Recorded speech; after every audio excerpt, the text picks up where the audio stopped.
Alright, what's the crack? Anyway, a while back, I made a tweet saying how Toy Story 2 is the best Pixar film ever made. Like, the best. No one can top it. And some people questioned my opinion. I mean, it's Twitter, so what do you expect? So, I decided to make a video on why I personally think Toy Story 2 is the best Pixar film, which it is, by the way, but I'm just explaining why it is. So, are you ready? Fuck you, asshole. Great, let's go.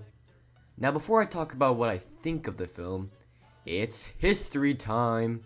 So Toy Story 2 was originally developed as a direct-to-video sequel. Then the fellas at Pixar thought the film was really good, so they decided to make a theatrical release. Then Mr. John likes to hug people, Lasseter, watched the rough cut of the film and kind of realized that the film was shit and that they needed to restart. So they reworked the whole film in 9 months. And somehow, with some weird black magic, got the film to release on time, with some employees experiencing minor death cravings after the film was released. Also, they kind of almost deleted the whole film, and they had to like reboot it and shit, but that's a whole thing that I'll get into another day. But yeah, that's the history. It was a 9 months excruciating work, and some employees probably died from it.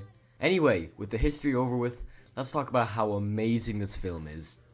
Now, first of all, the animation, it's really good. That's all there is to say. The animation is really good. For 1999, it's a bit outdated, but for the time, this would have been considered amazing. Especially consider the fact that this was animated in less than 9 months. Like, that is insane. And the animation is much better than the first one, and it's even better than some modern animated films. So yeah, the animation is very, very swag. A bit outdated, yes, but like, it's still really good. Like, some of the human designs for 1999 are really, really good. Also, the world is much bigger. Instead of mainly being stuck in Andy's room for most of the film and in Sid's room, we get to see other locations, like Al's toy barn, Al's office, and just more and more locations. You can tell that they were trying to be more ambitious with this one by having more locations for the characters to interact in. And we've also got amazing new characters in this film, like Jessie, Bullseye, Al, Stinky Pete, who is, in my opinion, one of Disney's best twist villains, and Jerry. Now, when I mention twist villains, for some reason, Disney had a thing, and kind of still has a thing, where they have twist villains, and it all started here. And Pete's a pretty good twist villain, honestly. You can tell how tired he is of being put in and out of storage, and he just wants some attention from kids, and will go through extreme lengths to be appreciated again.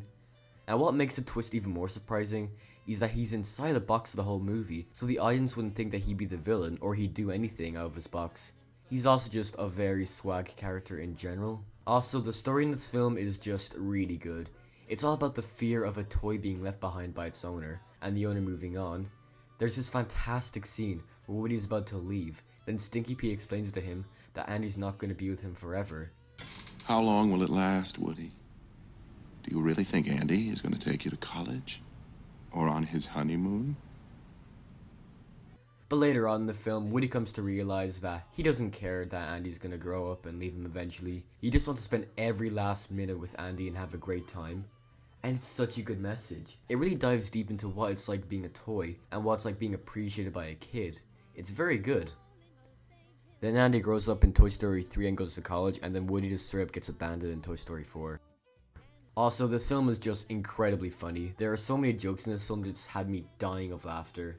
Anyway, yeah, this has been my quick review on Toy Story 2. I just wanted to explain why I love this film so much, because it is so good in every way. Like, for real though, this film is so fucking good. I love it. It's so good! And people say that, oh, Incredibles is the best film. And yes, Incredibles is fairly good. But Toy Story 2, man. Like, come on. It's better. Accept it. I still love Incredibles though. Anyway, that's it. Goodbye.